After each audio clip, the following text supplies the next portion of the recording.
Fala rapaziada de Química Aplicada, tudo bem com vocês? Espero que esteja tudo bem com vocês, com a família de cada um. Hoje a gente vai dar continuidade na nossa última parte antes da avaliação parcial, tá bom? Que a gente vai falar sobre equilíbrio ácido-base. Eu disponibilizei o material para vocês na última quinta-feira, mas como vocês estavam muito agoniados com as institucionais, então eu preferi não colocar a aula logo em seguida. Então por isso que eu estou colocando agora, tá bom? Bom, então vamos logo ao que interessa. Quais são os objetivos que a gente tem ao estudar essa parte?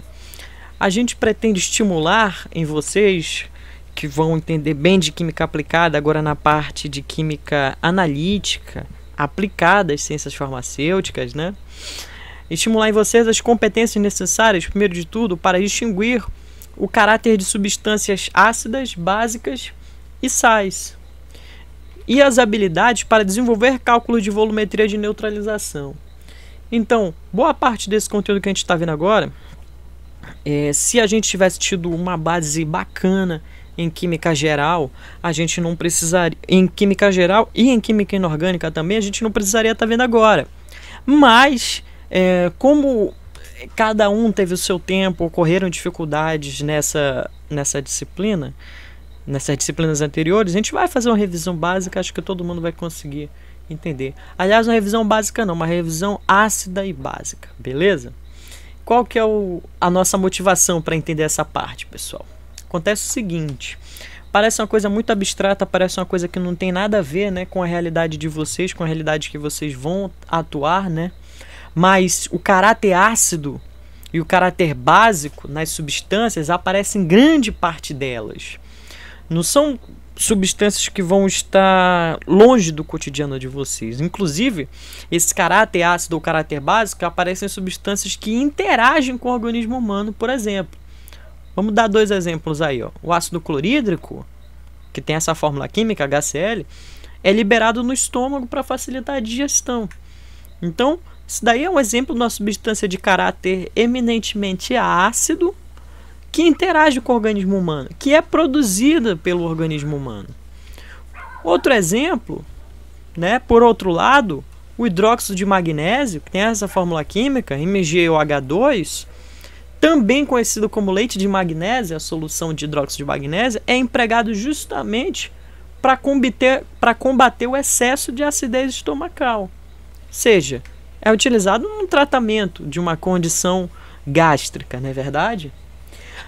E outra, não só falando do ácido clorídrico, não só falando do hidróxido de magnésio, mas inclusive até mesmo um importante analgésico e anti-inflamatório, como o AS, que é o ácido acetil salicílico, também apresenta esse caráter. Está no nome dele, ácido acetil salicílico. Então, essa questão do caráter ácido e caráter básico é fundamental mesmo para que a gente compreenda. E no que diz respeito ao que a gente está vendo agora, de química analítica, quantitativa, é importante que a gente compreenda mais a fundo o que acontece em relação a esse caráter das substâncias, caráter ácido e caráter básico, tudo bem? Então, tudo isso é motivação e justificativa suficiente para que a gente corra atrás de entender essa questão, para que a gente possa então entender a primeira técnica analítica clássica que a gente precisa, que é a volumetria de neutralização, tá bom? Mas, como eu falei, a gente precisa fazer uma revisão, é necessário realmente, tá? Precisamos entender, antes de tudo, o que é uma função química, tá? Porque tudo isso que a gente está falando, ácido, base, sal, cada um desses são uma função química. A gente precisa saber o que é isso. Então, função é como chamamos um conjunto de substâncias com propriedades químicas semelhantes, que a gente chama de propriedades funcionais. Ou seja, função é um conjunto de substâncias que tem um certo comportamento parecido. E a gente vai explicar qual que é esse comportamento parecido que caracteriza uma função, beleza? Para entender antes o que são essas funções, a gente precisa também compreender a teoria da dissociação iônica de Arrhenius, que é o quê? Bom, esse cara, no final do século XIX, a principal descoberta que a gente teve, né, na ciência foi a da eletricidade, não é? E com isso foram feitos vários experimentos com diversas substâncias, com diversos materiais, para entender o comportamento deles em relação à condução de eletricidade, né? E um desses caras que fez esses estudos foi Arrhenius, tudo bem? E um desses estudos mais interessantes para ele foi o seguinte: desenvolveu esse aparato experimental, que nada mais é que um circuitinho elétrico, né, que tem uma bateria, tem condutores, né, fios que conduzem eletricidade e uma lâmpada. E esses condutores, eles são intercalados aqui, como a gente está vendo, por uma solução, certo? E aí ele observou o seguinte: algumas soluções conduzem eletricidade e outras soluções não. Como que ele chegou a essa conclusão? Chegou a essa conclusão quando, montando esse aparato experimental, em algumas soluções a lâmpada fica apagada. Em outras soluções a lâmpada fica acesa. Por que isso? Por quê? Bom, a conclusão que a gente pode chegar é: existem soluções que conduzem eletricidade, como essa, e existem soluções que não. Um exemplo de solução que conduz eletricidade é uma solução de água e sal comum, não é? O sal comum é NaCl, né? Sal de cozinha, cloreto de sódio. Já uma solução aquosa que contém açúcar não conduz eletricidade. E aí se perguntou, né? Por que isso? Porque quando a gente tem um determinado soluto na solução, se conduz eletricidade, e quando a gente tem outro soluto na solução, não se conduz eletricidade? Bom, para responder essa pergunta, ele propôs uma hipótese, né? A hipótese de que algumas substâncias, quando dissolvidas em água, subdividem-se em partículas carregadas eletricamente, que são os íons, tudo bem? Ou seja, algumas substâncias, algumas soluções só conduzem eletricidade porque certas substâncias, certos solutos naquela solução, eles dividem-se em partículas carregadas eletricamente. E só por isso que ocorre essa condução, tudo bem? Então, no exemplo do NaCl, né, do sal comum, cloreto de sódio, a conclusão a que ele chegou foi a seguinte: a princípio a gente tem moléculas dessa substância em que os átomos estão ligados, né? O átomo de sódio, né, Na, e o átomo de cloro, né, o Cl. E aí o que acontece? Quando esse soluto é dissolvido em água, esses átomos que compõem essas moléculas se separam em partículas carregadas. O NaCl vai se separar então em partículas de sódio, Na+, e partículas de cloro, Cl-. Um é uma partícula carregada positivamente, um íon positivo, e o outro é um íon negativo, tudo bem? E aí, por causa dessa dissociação iônica, é que a gente observa a condução de eletricidade. Por isso, esse processo em que um soluto é dissolvido no meio e forma íons é chamado de ionização ou dissociação iônica. E essas substâncias que formam íons quando são dissolvidas no meio, nós chamamos de substâncias iônicas, porque formam eletrólitos. Beleza? Então, esse íon de sódio e esse íon de cloro são eletrólitos, formados a partir da dissociação de uma substância iônica no meio aquoso. E as outras substâncias que não apresentam esse caráter, como é o caso, né, do açúcar, chamamos de substâncias moleculares, ou seja, não eletrólitos, beleza? Então, quais impactos que a gente tem a partir dessa descoberta de que algumas substâncias ionizam quando são dissolvidas num determinado meio? A gente tem o seguinte impacto: a gente observa que o mesmo que acontece para o cloreto de sódio, do sal comum, acontece para o ácido clorídrico, o HCl. Por quê? Porque o HCl na natureza, ele surge na sua forma gasosa. O HCl é um gás quando ele está em condições ambientes. Mas quando esse gás é dissolvido em água, acontece o quê? O HCl, quando é dissolvido em água, forma também partículas carregadas, ou seja, ele ioniza, forma íons H+, ou seja, de hidrogênio, né? íons positivos de hidrogênio, que a gente chama de cátions, né? Os íons positivos a gente chama de cátions e os íons negativos a gente chama de ânions. Então o HCl, quando dissolvido em água, forma cátions de hidrogênio e ânions de cloro. A gente chama de cloreto. E aí, a partir disso, a gente também pode fazer algumas considerações. Quais considerações são essas? A gente observou para algumas substâncias que não são todas as moléculas que são dissolvidas no meio aquoso, por exemplo, que ionizam. E aí, o quanto que elas ionizam, nós chamamos de grau de ionização. O grau de ionização é uma medida da intensidade com a qual esse processo acontece. E nós definimos da seguinte maneira, chamando o grau de ionização de alfa. Alfa é o grau de ionização. Alfa é definido como o número de moléculas ionizadas dividido pelo número de moléculas dissolvidas. Então, para o caso do HCl, por exemplo, quando a gente dissolve HCl em água, não significa que todas as moléculas de HCl vão ionizar em cátions H+, e ânions Cl-. O que vai acontecer? Uma parte delas vai ionizar e outra parte não, mas todas foram dissolvidas, beleza? Então, o que a gente observa? Que o grau de ionização do HCl a gente pode calcular a partir de qual conceito? Qual definição? Essa definição. Número de moléculas ionizadas dividido pelo número de moléculas dissolvidas. Então, se a gente dissolve 100 moléculas de HCl em meio aquoso e dessas 100, 92 passam por esse processo aqui de ionização, então o grau de ionização para o HCl vai ser quanto? Quantas moléculas foram ionizadas? 92. Mas quantas foram dissolvidas? 100. Então o grau de ionização para HCl nesse caso vai ser 92 dividido por 100, né? Que vai dar o quê? 92%. Então para o HCl é isso que acontece. Acontece uma ionização alta para essa substância. De cada 100 moléculas dissolvidas, 92 ionizam. Mas para outras substâncias isso varia.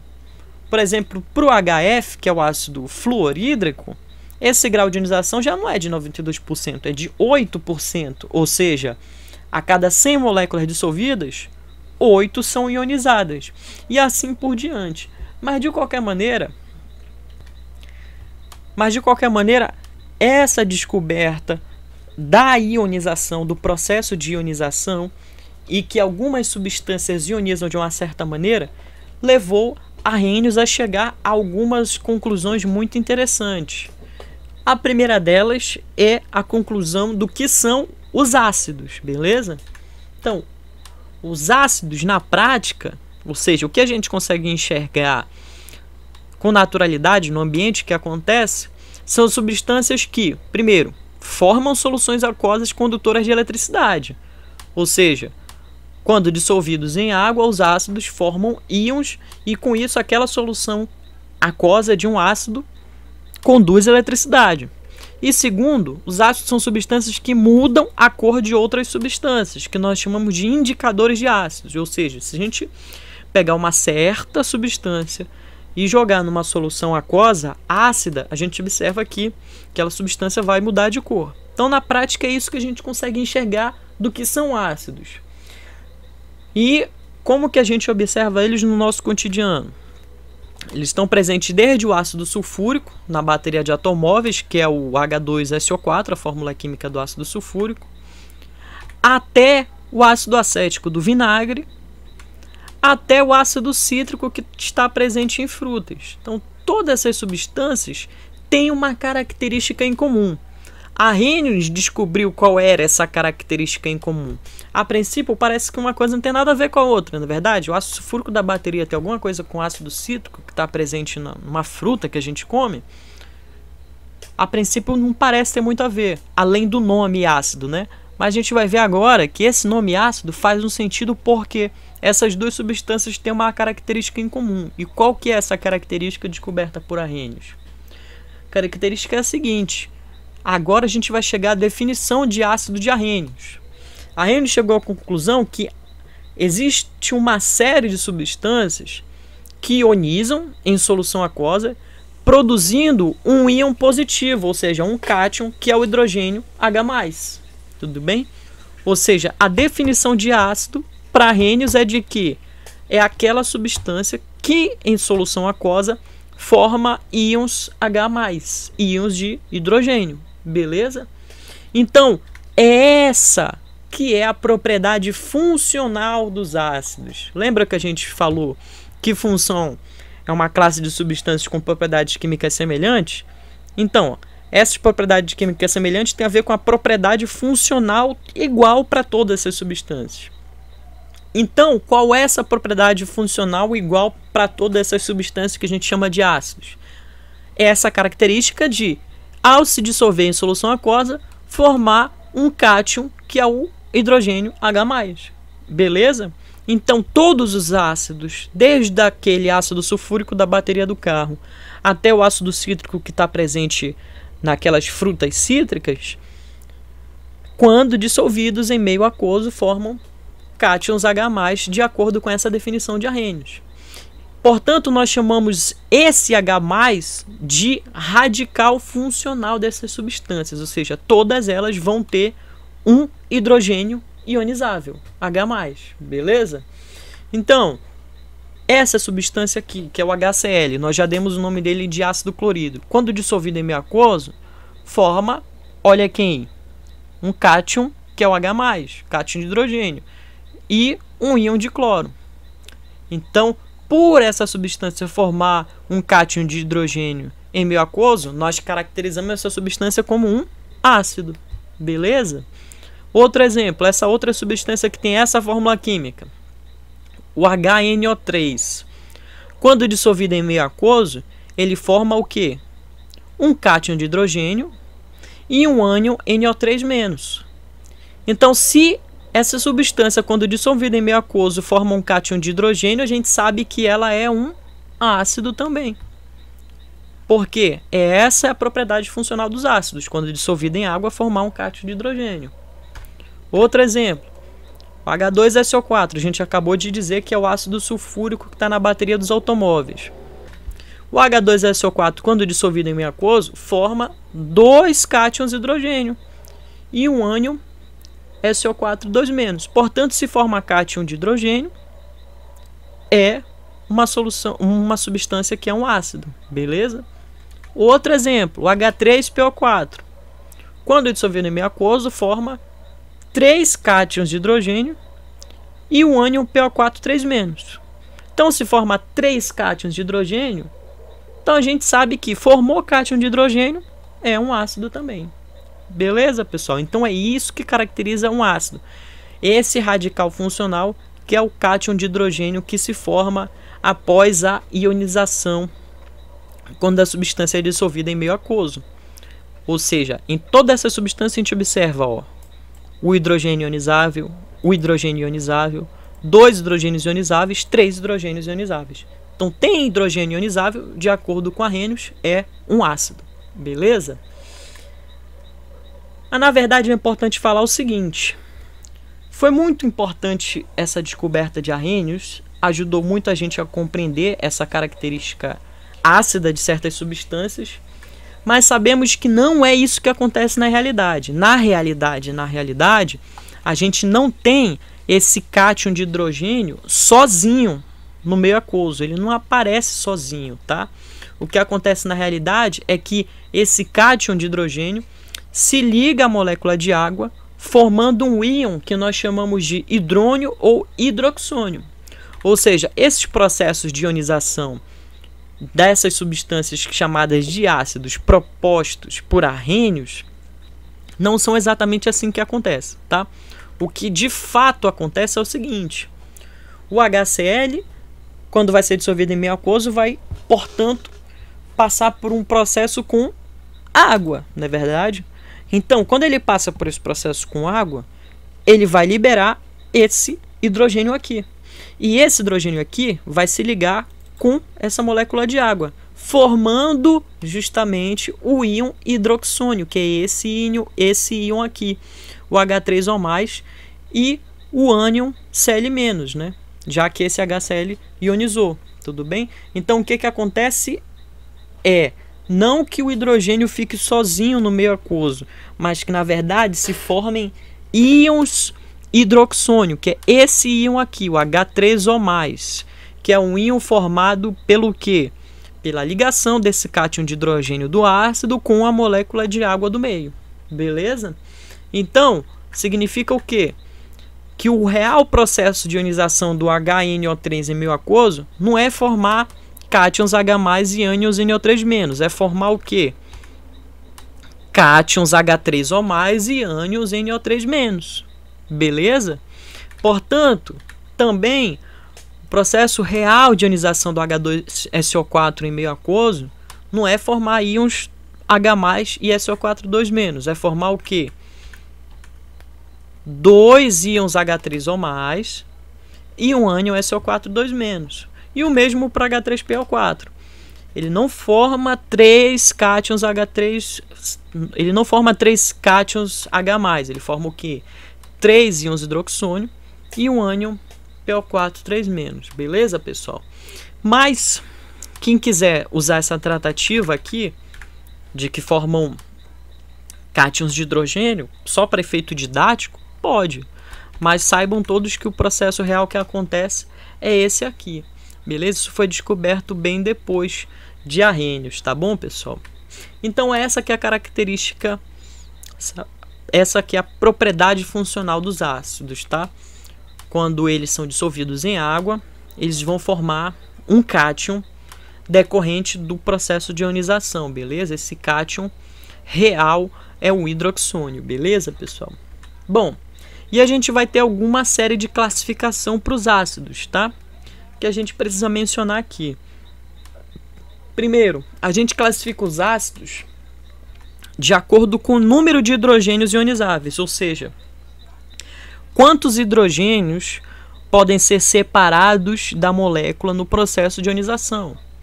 E com isso a gente classifica os ácidos em monoácidos, diácidos, triácidos ou tetrácidos.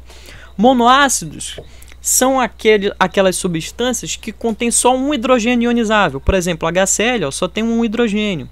O HI só tem um hidrogênio. O HF também só tem um hidrogênio. Já o diácido é aquela substância que tem 2 hidrogênios ionizáveis, como o H2SO4 tem 2 hidrogênios ionizáveis. O H2CO3 tem 2 hidrogênios ionizáveis, e assim por diante. Os triácidos, como o H3PO4, tem 3 hidrogênios ionizáveis, como vocês estão vendo aqui na fórmula química. E os tetrácidos têm 4 hidrogênios ionizáveis, como o H4P2O7, como vocês estão vendo, tem 4 hidrogênios ionizáveis. Então, essa é a primeira classificação dos ácidos, tá? De acordo com o número de hidrogênios ionizáveis, em monoácidos, diácidos, triácidos ou tetrácidos, beleza, pessoal? A gente também pode classificar esses ácidos de acordo com a presença de oxigênio na molécula, de duas formas. Ou a molécula tem oxigênio, ou a molécula não tem oxigênio. Então, os ácidos cuja molécula não tem oxigênio, a gente chama de hidrácidos, beleza? Olha esses exemplos aqui, o HCl, o HI e o HF tem oxigênio na molécula? Ah, aqui não tem, aqui só tem hidrogênio e cloro. E aqui também só hidrogênio e iodo. E aqui também só hidrogênio e flúor. Então não tem oxigênio na molécula, a gente chama de hidrácido, beleza? Já aquelas substâncias que são ácidas e têm oxigênio na molécula, como H2SO4, H2CO3, a gente chama de oxiácidos, beleza? Porque tem oxigênio na molécula. E finalmente a gente pode classificar os ácidos ainda de acordo com o grau de ionização. Lembra que eu acabei de falar sobre o grau de ionização? O grau de ionização, que é o número de moléculas ionizadas dividido pelo número de moléculas dissolvidas. Então, esse grau de ionização a gente chama também de força do ácido.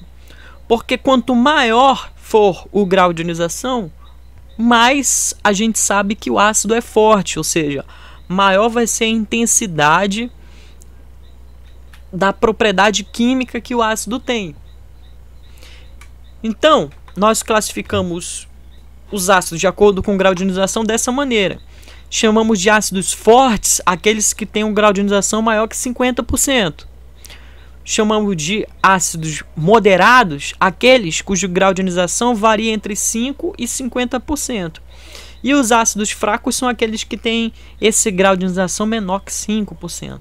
Então, exemplos de ácidos fortes: HCl e o H2SO4, ou seja, o ácido clorídrico e o ácido sulfúrico. São ácidos fortes porque o grau de ionização deles é maior que 50%.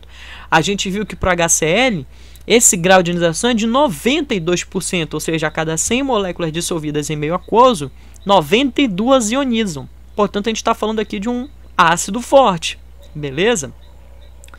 Já os ácidos fracos são aqueles que variam o grau de ionização entre 5% e 50%, como o HF, né, o ácido fluorídrico, o H3PO4, né, o H3PO4, que é o ácido fosfórico, ele tem um grau de ionização moderado, está presente, por exemplo, em uma concentração baixa em bebidas de cola, né, por exemplo, refrigerantes de cola, né, e ácidos fracos são aqueles que têm um grau de ionização menor que 5%, como o HCN, né, que é o ácido cianídrico, e o H2CO3.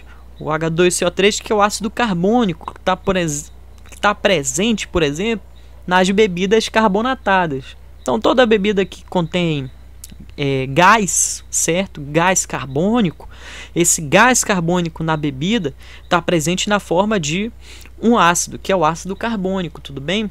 Então, os refrigerantes têm em alguma concentração esse ácido, o ácido carbônico, tá? Que é um ácido fraco, beleza? Tem um grau de ionização baixo.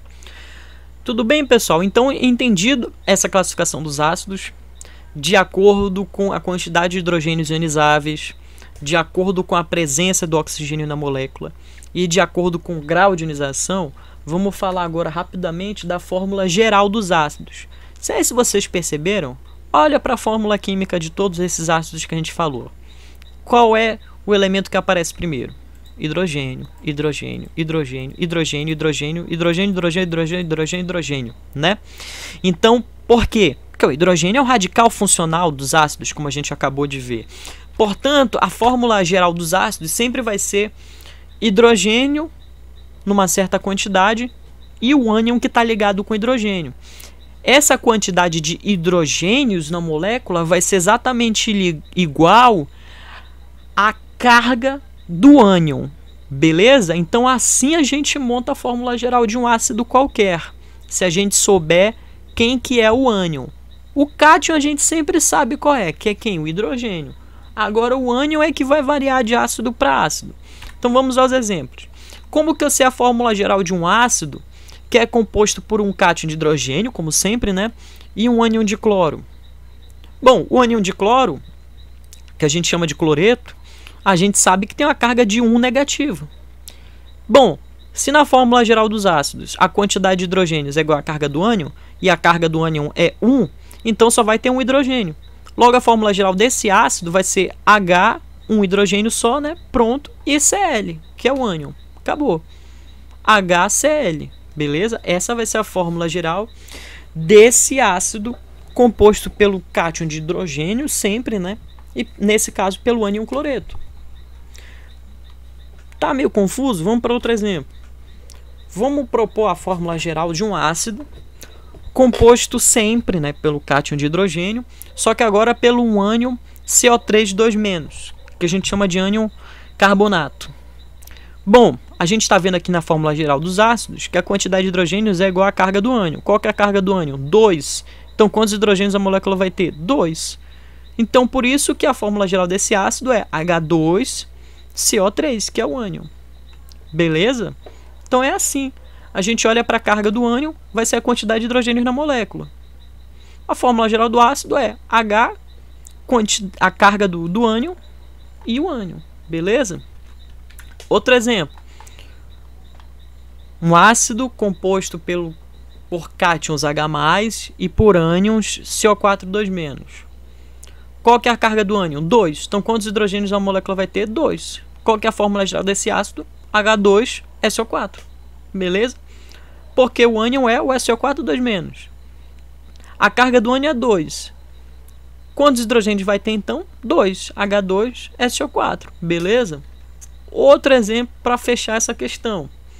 Qual que vai ser a fórmula geral de um ácido composto por cátions de H+ e ânions Cl4-?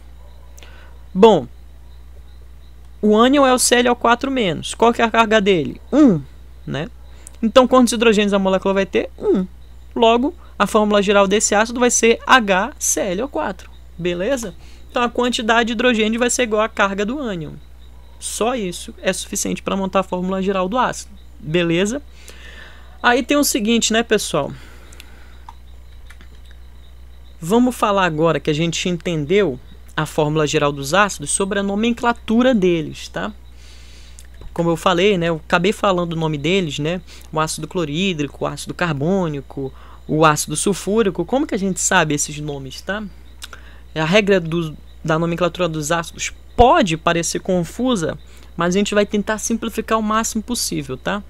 A gente dá o nome do ácido baseado no seguinte: primeiro, se é um hidrácido ou um oxiácido. A gente analisa isso.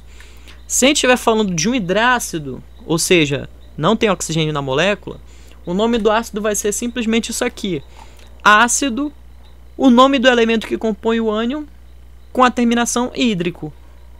Então, por exemplo, HCl é um hidrácido, porque não tem oxigênio na molécula. Qual que é o elemento que compõe o ânion? O cloro.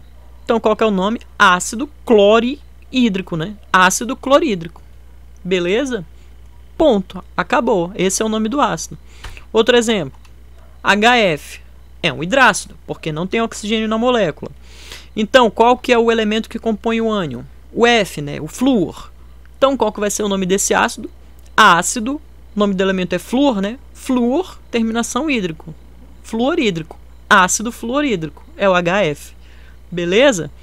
Mais um exemplo para fixar. Vamos supor que a gente queira saber o nome desse ácido que tem essa fórmula química, H2S. Tem oxigênio na molécula? Não. Então é um hidrácido, né? Então, qual que é o nome do elemento que compõe o ânion? S, né? Enxofre. Só que no caso do enxofre, a gente vai utilizar o nome dele que vem do latim, né? Que é sulfur. Por isso que o símbolo do elemento é S, porque o nome do latim é sulfur, tá? Então, o H2S vai ter qual nome? Ácido. Qual o nome do elemento? Sulfur, terminação hídrico. Ácido sulfídrico. Beleza? Então é assim que a gente dá o nome dos ácidos quando a gente fala de hidrácidos. Vai ser sempre ácido alguma coisa hídrico, certo? Beleza, pessoal? Então é bem simples o caso dos hidrácidos. Agora, no caso dos oxiácidos, vai depender de alguns fatores, tá? No caso dos oxiácidos, primeira coisa, a gente tem que saber quantos ânions com oxigênio são formados com aquele elemento.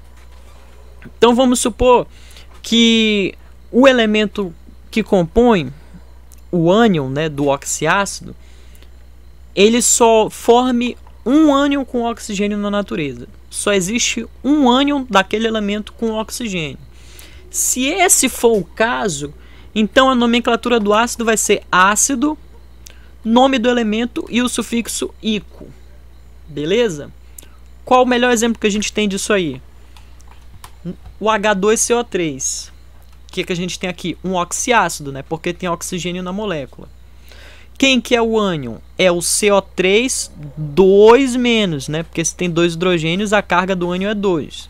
Então o ânion é CO3 2-.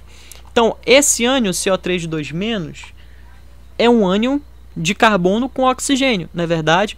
O carbono forma algum outro ânion com oxigênio na natureza? Não forma, ele só forma o ânion CO3 2-. Portanto, a gente pode dar o nome desse ácido simplesmente como ácido. Qual que é o nome do elemento? Não é o carbono, que está formando junto com o oxigênio? Então, carbon com o sufixo ico, carbônico. Então, H2CO3 é ácido carbônico. Por quê? Porque o carbono só forma esse ânion com oxigênio na natureza. Beleza? Então, H2CO3 é o ácido carbônico. Só que com alguns outros elementos, a gente observa que eles formam mais de um ânion com oxigênio. Aí a gente tem que avaliar. Pode acontecer de o elemento em questão apresentar 2 ânions com oxigênio. O que é que a gente faz nesse caso, pessoal? Nesse caso a gente vai ter que fazer o seguinte, a gente vai ter que separar, né, qual que é um ácido composto por um dos ânions com oxigênio do ácido composto por outro ânion com oxigênio, beleza? Então, com um dos ânions a gente vai dar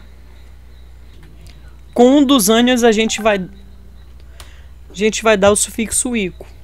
E para o outro ânion a gente vai dar o sufixo oso, tá? A terminação ico para um ânion e a terminação oso para o outro ânion, tá? Isso depende do número de oxidação, só que isso é outra coisa que a gente precisa revisar e não dá tempo da gente revisar agora. Então a gente pode fazer uma simplificação grosseira, tá? É uma simplificação grosseira, nem sempre é assim, mas na maioria das vezes quase sempre é, tá? Então a gente vai usar a terminação ico para o ânion que tiver mais oxigênios e a terminação oso para o ânion que tiver menos oxigênios. Aí você pergunta, pô, quando que vai ter um elemento que vai ter dois ânions com oxigênio na natureza, né? Vou trazer um exemplo, tá? A gente tem dois ácidos, melhor dizendo, dois oxiácidos com nitrogênio. A gente tem o HNO3 e o HNO2. Como que a gente diferencia um oxiácido do outro oxiácido? Sendo que os dois são compostos por ânions de nitrogênio e oxigênio. A gente vai utilizar essa diferenciação aqui. Quem tem mais oxigênios na molécula vai ter a terminação ico. E quem tem menos oxigênios na molécula vai ter a terminação oso. Então, não é um oxiácido de nitrogênio.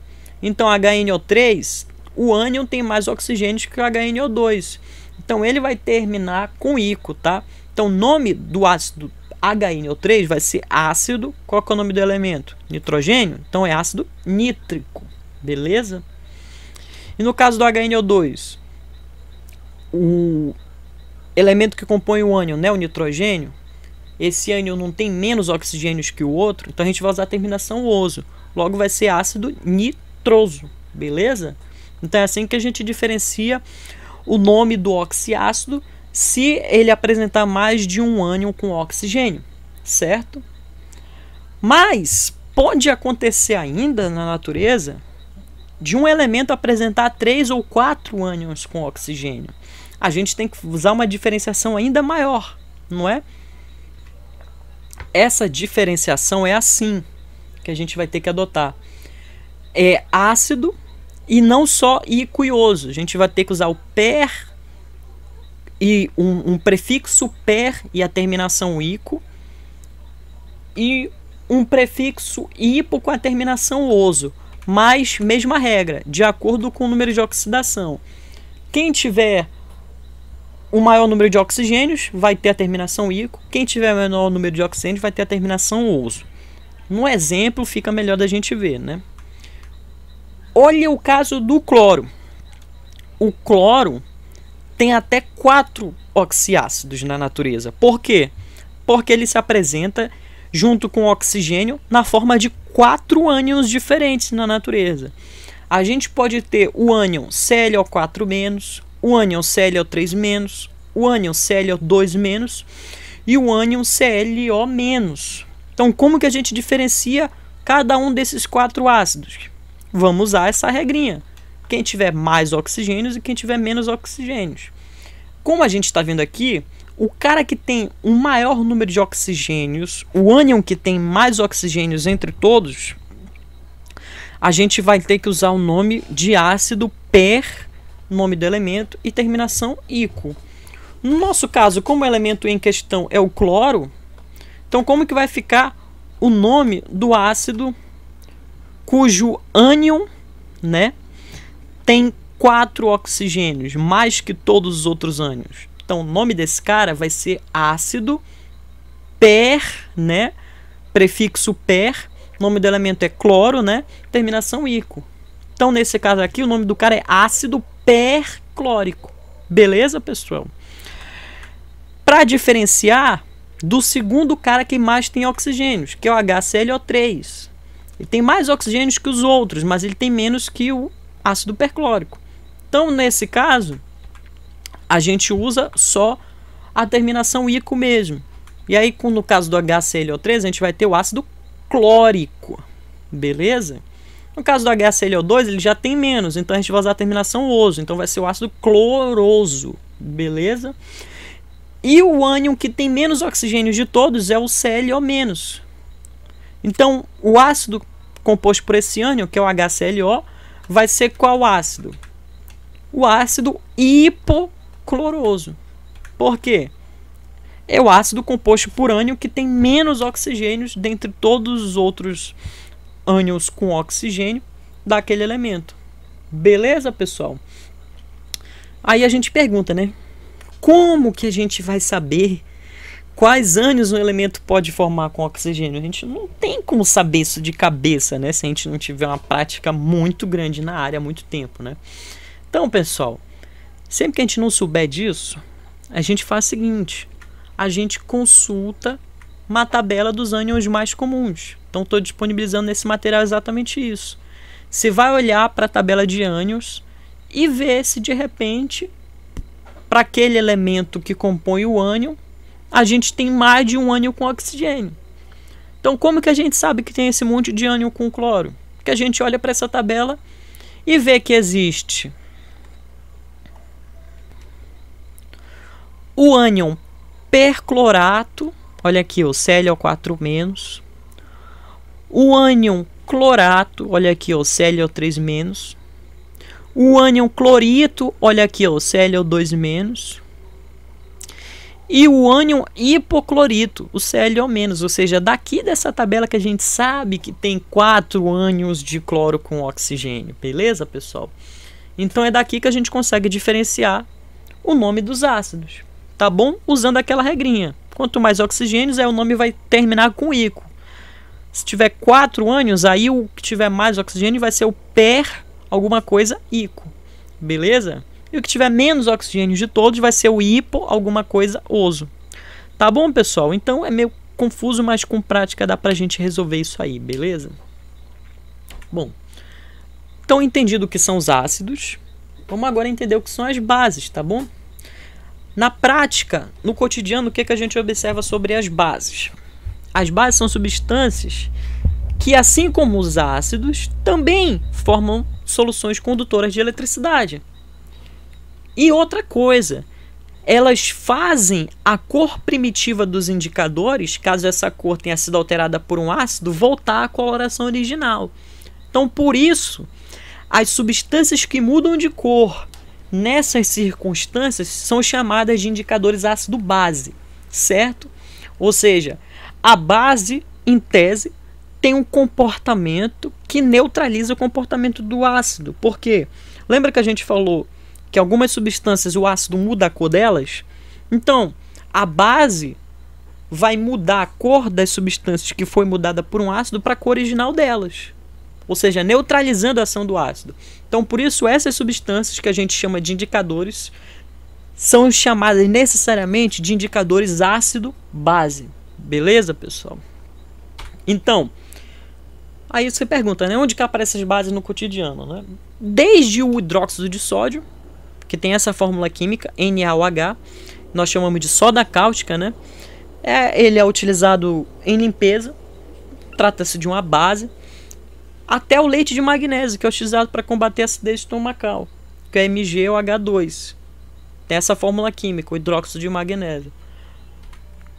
Logo, a gente está falando de substâncias que estão presentes realmente no cotidiano. Então, assim como existe uma definição de base de ácido de Arrhenius, Arrhenius propôs uma definição do que é um ácido, só para a gente recapitular, é uma substância que quando dissolvida em água forma íons H+, ou seja, cátions de hidrogênio.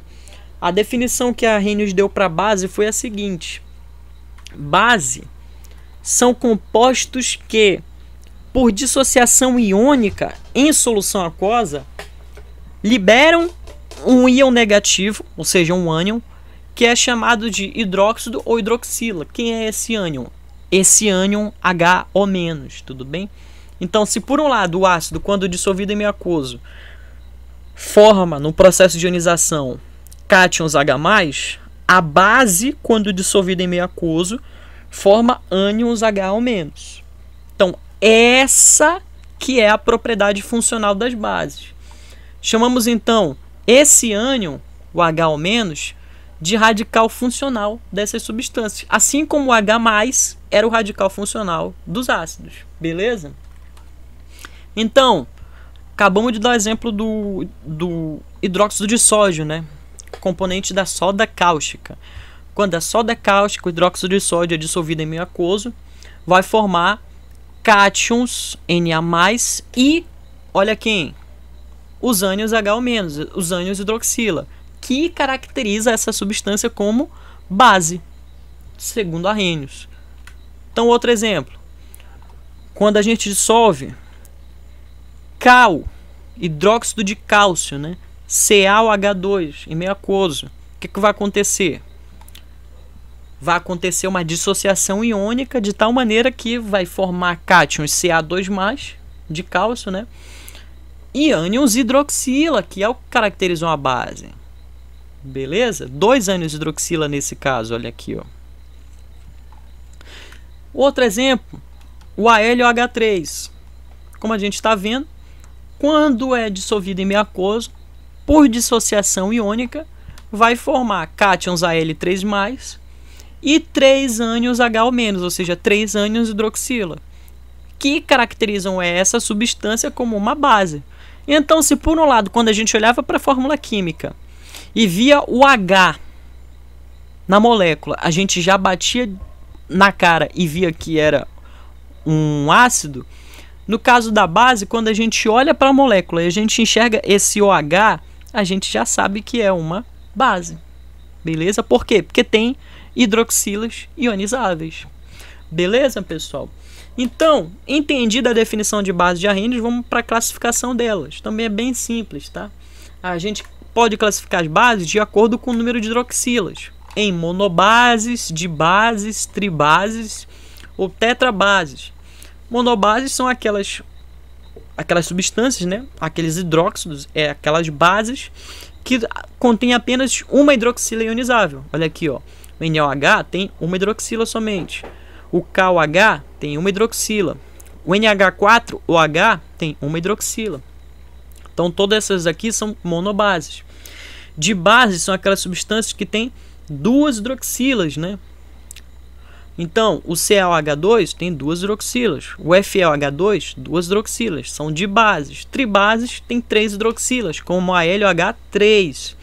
E tetrabases tem 4 hidroxilas, como o SNOH4. Tá bom?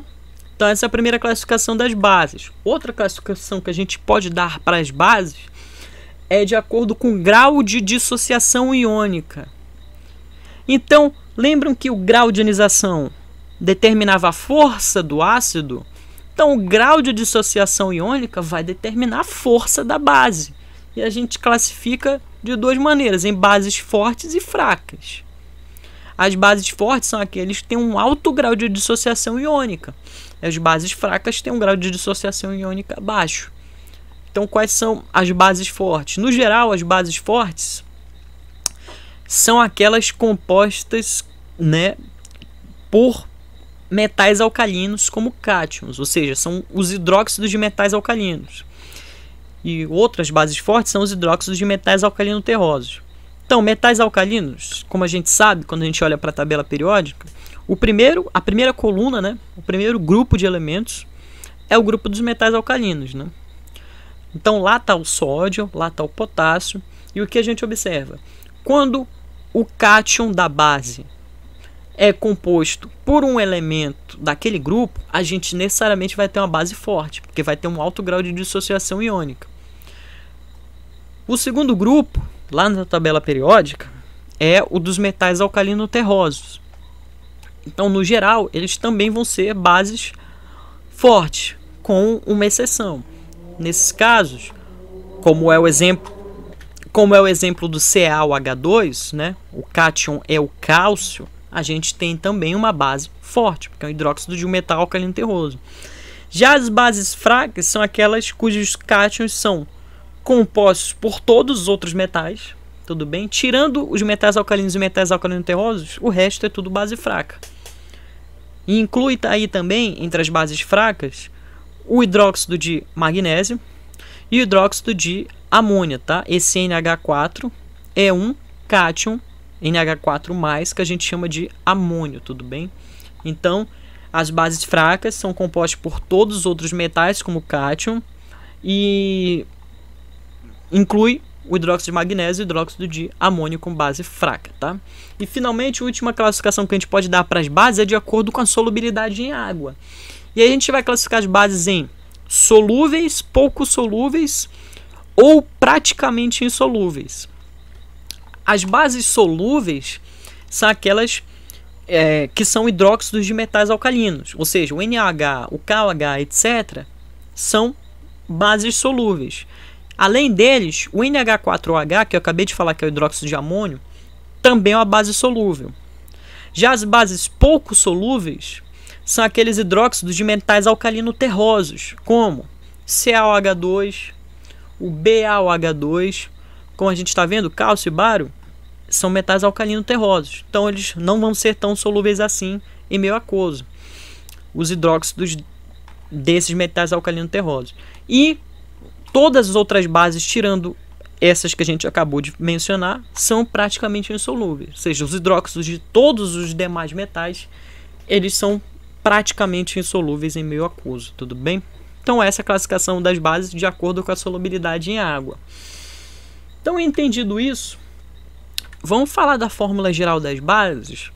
Bom, a gente viu na fórmula geral dos ácidos que era bem fácil da fórmula geral deles, né? Era só saber a carga do ânion, e a carga do ânion era o número de hidrogênios na molécula e acabou, né? Já a fórmula geral das bases também é bem simples. Basta saber a carga do cátion, e aí a carga do cátion vai ser igual ao número de hidroxilas da molécula. Então, como que eu sei a fórmula geral de uma base composta por cátions de Na+, e sempre, né, no caso das bases, por ânions hidroxila? Bom, qual que é a carga da Na+? 1. Então, quantas hidroxilas a molécula vai ter? 1. Então, a fórmula geral é NaOH. Uma hidroxila só. Como que eu sei a fórmula geral de uma base composta por cátions de Ca2+ e ânions HO-? Bom, qual que é a carga do cátion? 2. Então, quantas hidroxilas a molécula vai ter? 2 hidroxilas. Então, qual que é a fórmula geral dessa base? CaOH2. Beleza? Simples. Outro exemplo para fixar. Qual que vai ser a fórmula geral de uma base composta por um cátion Al3+, e sempre, né, por ânions HO-, ânions hidroxila? Qual que é a carga do cátion? 3. Então, quantas hidroxilas a molécula vai ter? 3. Então, qual que vai ser a fórmula geral dessa base? AlOH3. Simples, né, pessoal? E, finalmente, só para fixar de vez essa questão, qual que vai ser a fórmula geral de uma base composta por esse cátion aqui, o NH4+, o cátion amônio, e sempre, né, no caso das bases, por ânions hidroxila? Bom, qual que é a carga do cátion, do amônio? 1. Então, quantas hidroxilas a base vai ter? 1. Então, qual que é a fórmula geral dessa base? NH4OH, uma hidroxila só. Beleza, pessoal? É bem simples também a fórmula geral das bases, assim como é a fórmula geral dos ácidos, tá? Agora, em relação à nomenclatura das bases, ela é um pouco mais fácil que a nomenclatura dos ácidos, tudo bem, pessoal? Vocês não tem com o que se preocupar. A gente só tem que avaliar se o elemento vai apresentar um cátion ou mais de um cátion, tá? Então, se o elemento que compõe o cátion da base se apresentar na natureza na forma de um cátion apenas, o nome da base vai ser simplesmente hidróxido de nome do elemento. Então a gente deu aí o exemplo do NaOH. Quem que é o cátion? O Na. Então qual que vai ser o nome dessa base? Hidróxido de... Qual que é o nome do elemento? Sódio, né? Hidróxido de sódio. Acabou. Beleza, pessoal? Outro exemplo, KOH. Quem que é o cátion? O K, potássio, né? Então qual que vai ser o nome dessa base? Hidróxido de potássio. Ponto. Beleza, pessoal? Muito simples como a gente dá o nome das bases. No caso, o sódio e o potássio, eles sempre se apresentam na natureza na forma de um cátion apenas, né? No caso do sódio é o cátion Na+, e no caso do potássio é o cátion K+, tá? Mas pode acontecer de um elemento apresentar 2 cátions na natureza, tá? E aí, nesse caso, a gente pode usar a seguinte nomenclatura: hidróxido de nome do elemento, e aí em seguida a carga em números romanos, tá? Então a gente tem dois exemplos aí, ó. Duas bases, né? Duas bases em que o cátion é quem? O ferro. O FeOH2 e o FeOH3. No FeOH2, qual que é a carga do ferro? 2+, né? Porque tem duas hidroxilas, né?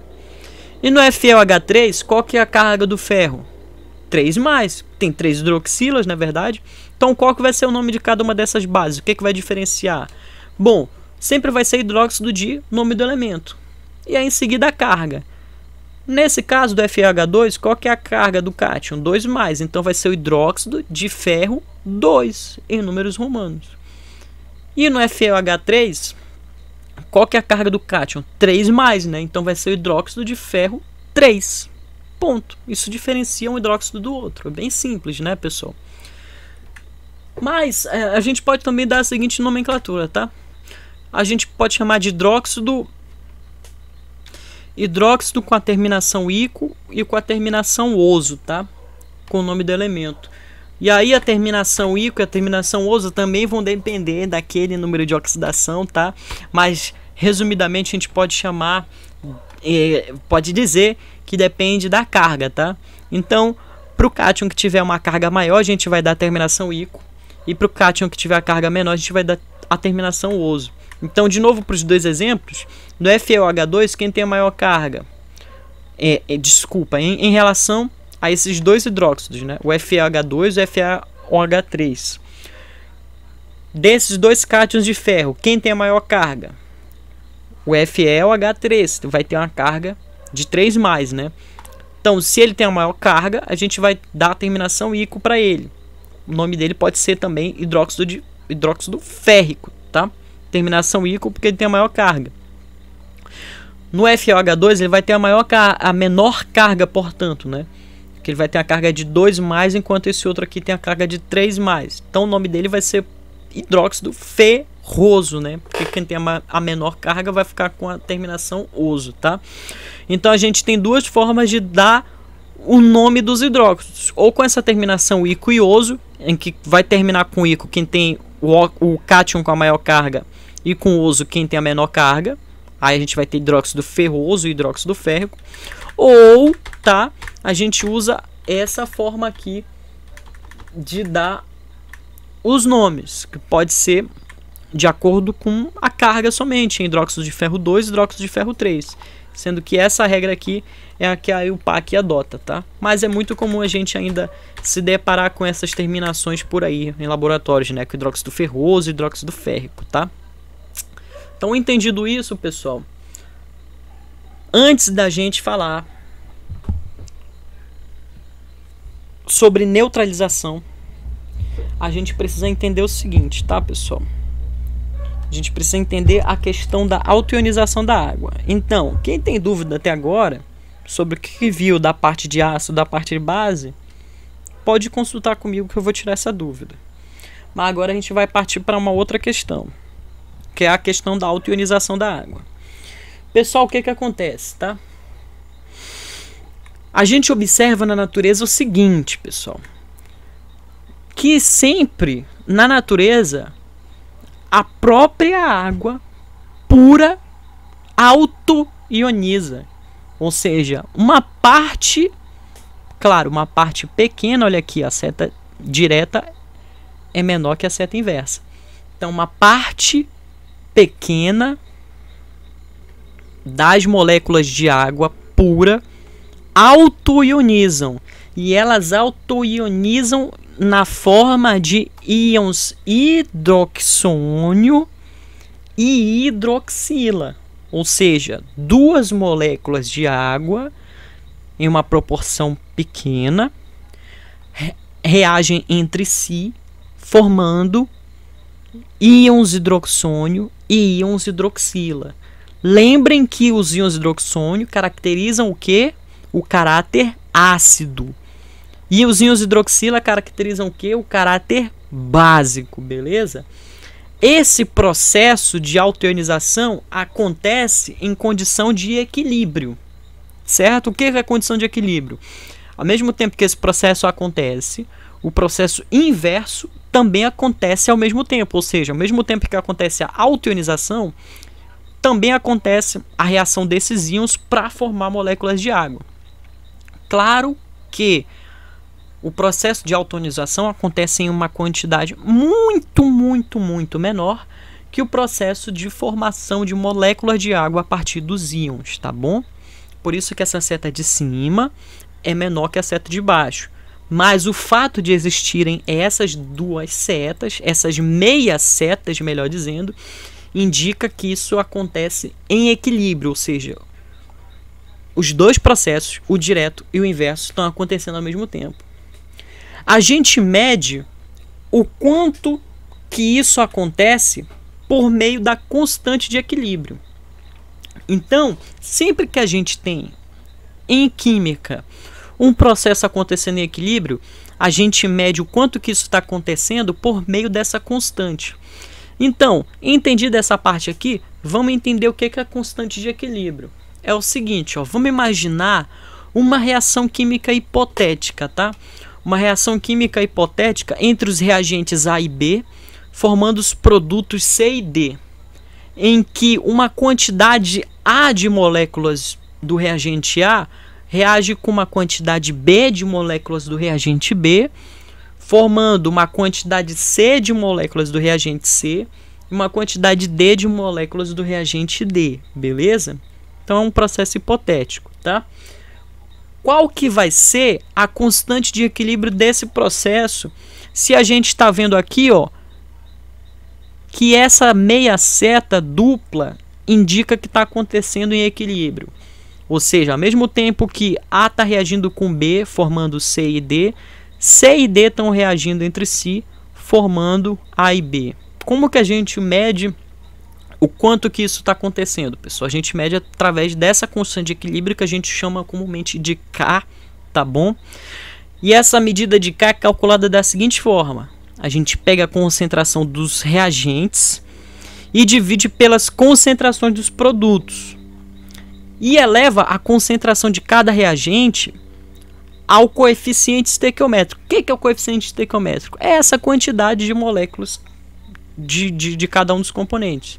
Então, nesse caso, como é que vai ficar a constante de equilíbrio para esse exemplo hipotético aqui? Nesse exemplo hipotético, a constante de equilíbrio vai ser igual ao quê? Concentração de C elevado ao coeficiente C vezes concentração de D elevado ao coeficiente D, dividido pela concentração de A elevado a A, vezes concentração de B elevado a B. Ou seja, concentração dos produtos dividido por concentração dos reagentes. Beleza? Então, entendemos o que é a constante de equilíbrio. Como é que vai ficar a constante de equilíbrio para esse nosso processo de autoionização? Bom, para a autoionização da água, a constante de equilíbrio vai ser o quê? Quem são os produtos? Íons hidroxônio e íons hidroxila. E quem são os reagentes?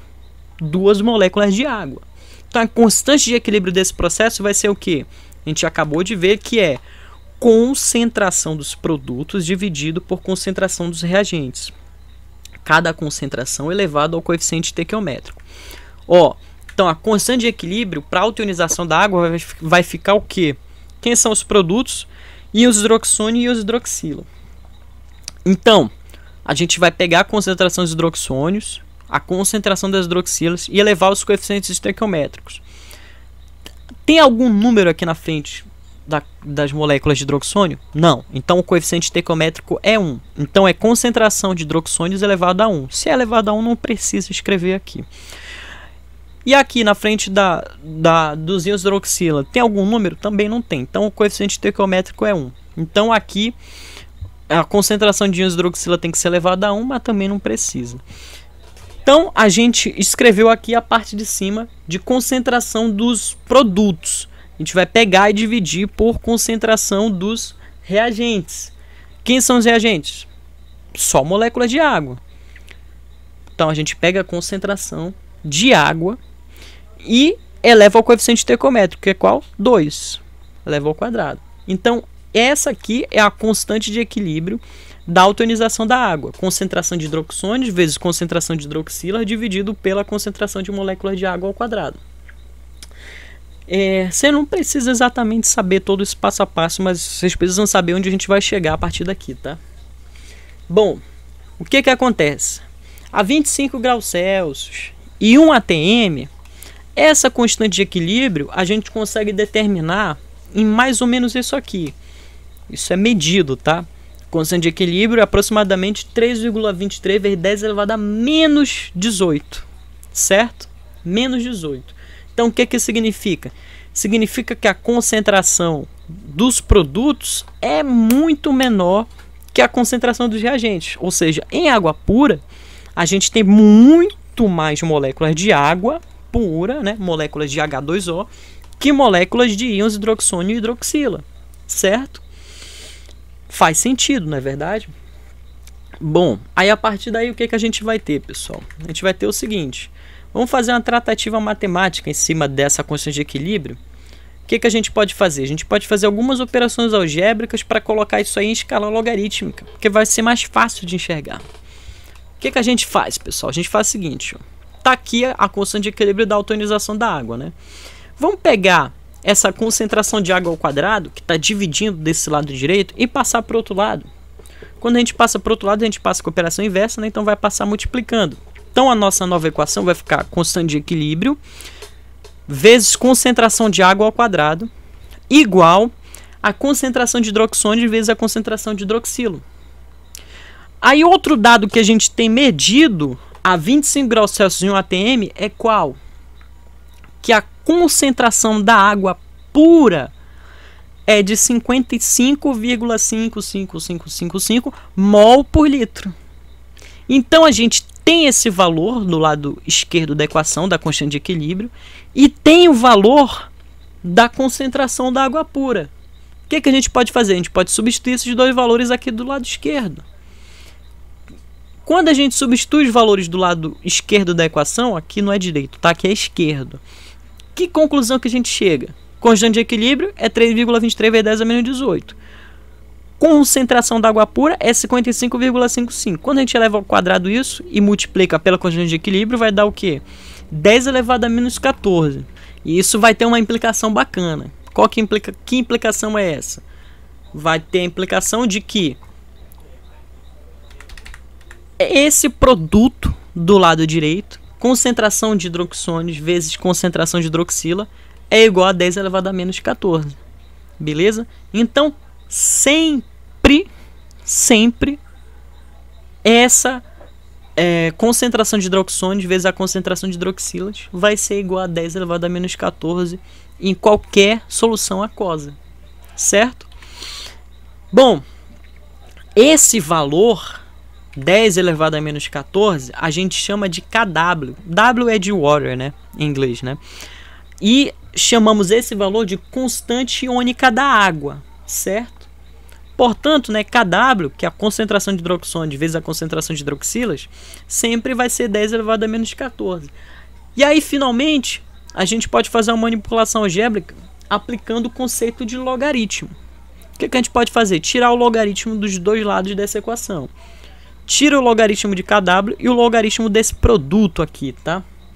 Então, fazendo isso, ó, o logaritmo de Kw vai ser igual ao logaritmo do produto, né? Concentração de hidroxônios vezes concentração de hidroxilas. Logaritmo de Kw vai ser o quê?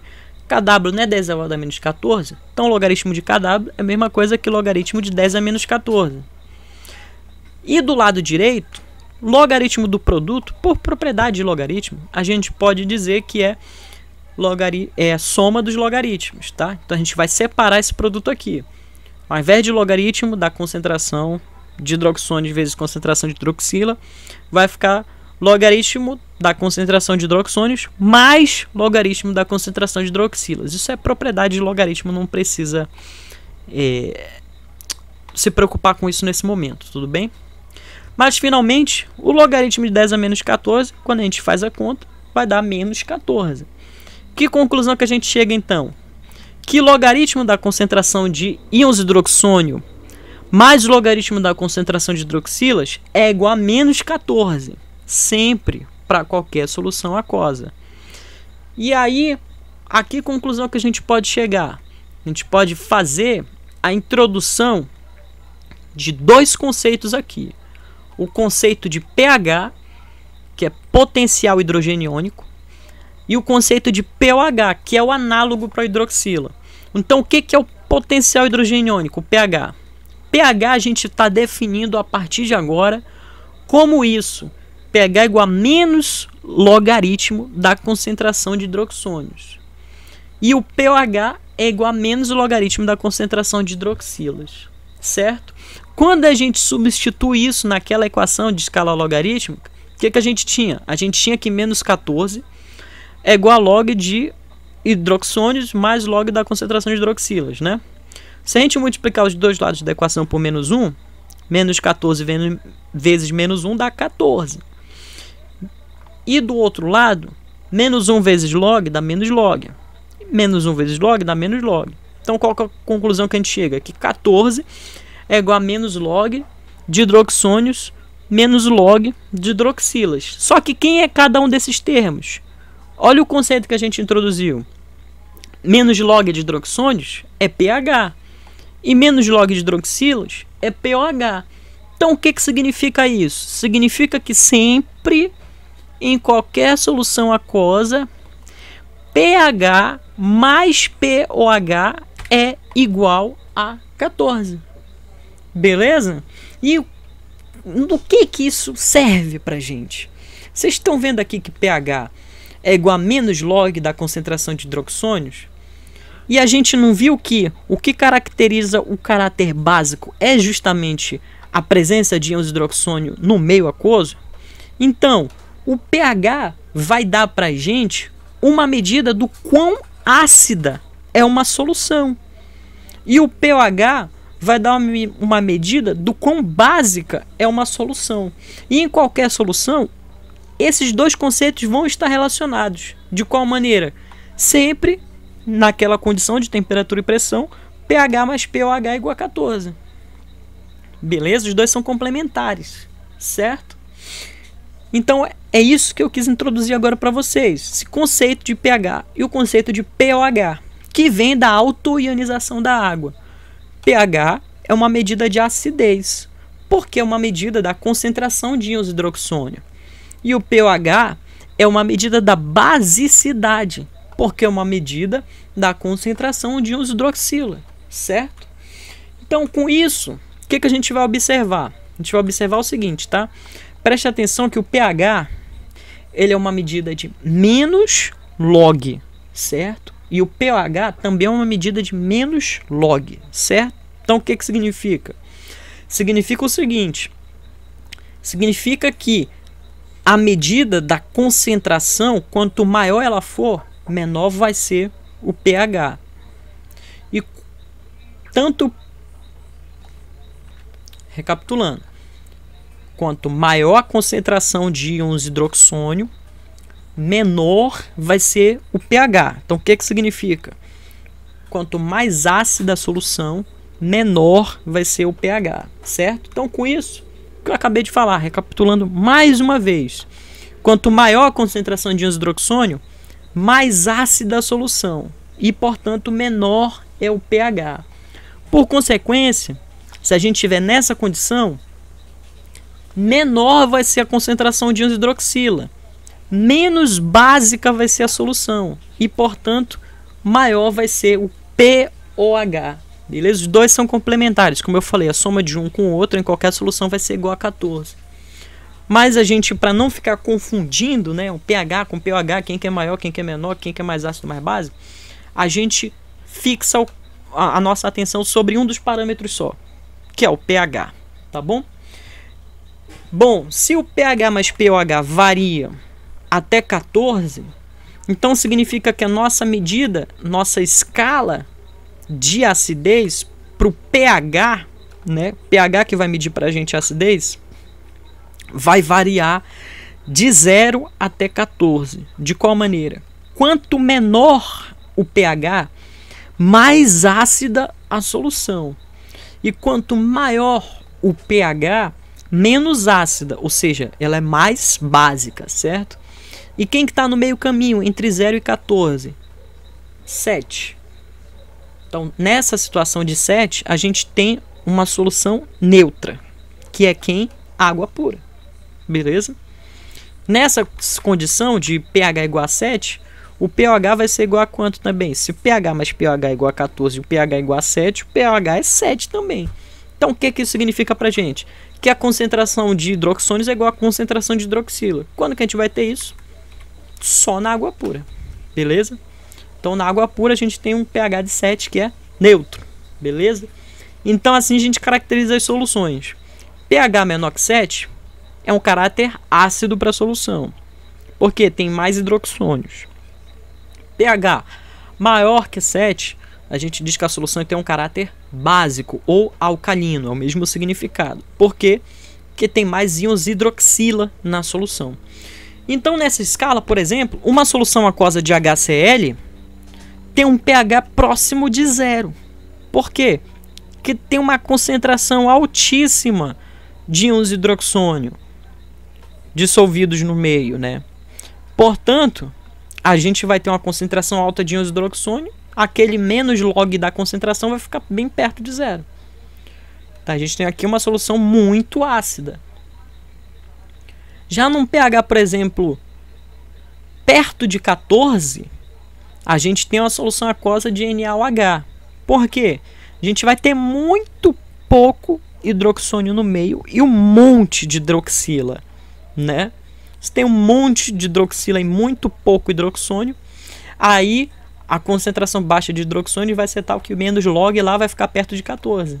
Então a gente vai ter uma solução pouquíssimo ácida e muito básica, muito alcalina. Beleza, pessoal? Então esse é o conceito de pH. Menos log da concentração de hidroxônio. Quanto menor o pH, mais ácida a solução, certo? E aí a gente vai medir o pH de que maneira, pessoal? A gente tem duas formas de medir o pH. A gente pode medir o pH usando substâncias, né, para determinar o pH. Essas substâncias, como eu mencionei o tempo todo nessa aula, são os indicadores ácido-base. E vão indicar, né, uma medida do pH por meio da cor. Mas a gente pode também, e principalmente a gente faz isso, utilizar equipamentos de medição, como o pHmetro. Ele vai, de fato, por meio de um instrumento, medir o pH daquela solução em que ele está imerso. E ele baseia a técnica desse instrumento é baseada numa técnica chamada de potenciometria, que a gente vai ver também já numa parte extra da disciplina, como a gente combinou, tá? Bom, mas no caso das substâncias utilizadas como indicador ácido base, como eu falei, de acordo com a cor, a gente vai ter uma medida do quão ácida ou quão básica é a solução. De que maneira? pH varia numa escala de 0 a 14 nas condições que a gente viu até agora, né? De que maneira os indicadores vão mostrar pra gente, por meio da cor, se uma solução é mais ácida ou básica. A gente tem 3 exemplos de indicadores aqui. O alaranjado de metila, o azul de bromotimol e a fenolftaleína. Então, no alaranjado de metila, por exemplo, essa solução, em condição normal, ela é alaranjada. Mas se a gente jogar numa solução e por acaso ela ficar vermelha, a gente sabe, ou melhor dizendo, o indicador ficar vermelho, a gente sabe que a solução tem um caráter básico, porque ele só fica vermelho quando o pH está nessa faixa, né? Menor que 4. Se é menor que 4, a gente sabe que a solução é mais ácida, certo? Porque o pH está abaixo de 7. No caso do azul de bromotimol, em condições normais, ele é mais ou menos azul. Se a gente jogar esse cara numa solução e ele ficar amarelo, então a gente sabe que a gente está lidando com a solução ácida, porque ele só fica amarelo se o pH for menor que 6. Ou seja, for uma solução ácida. Já se ele continuar azul, ou aumentar a intensidade do azul, então a gente sabe que a gente está lidando com a solução básica. Por quê? Porque o pH porque aquela substância só fica mais azul se o pH for maior que 7,6. E finalmente, para a fenolftaleína, a princípio, ela não tem cor. Mas, se a gente jogar ela numa solução e ela permanecer sem cor, a gente sabe que aquela solução é ácida. Mas, se a gente jogar naquela solução e a solução adquirir uma coloração avermelhada, então a gente sabe que a gente está lidando com a solução básica. E assim por diante, a gente tem uma série de indicadores ácido-base que a gente vai ver na próxima aula, já falando de volumetria. Beleza, pessoal? Então é isso. Qualquer dúvida podem me consultar. Estou à inteira disposição de vocês, pessoal. Tenham todos um ótimo estudo e muito obrigado pela paciência. Valeu, pessoal. Até mais.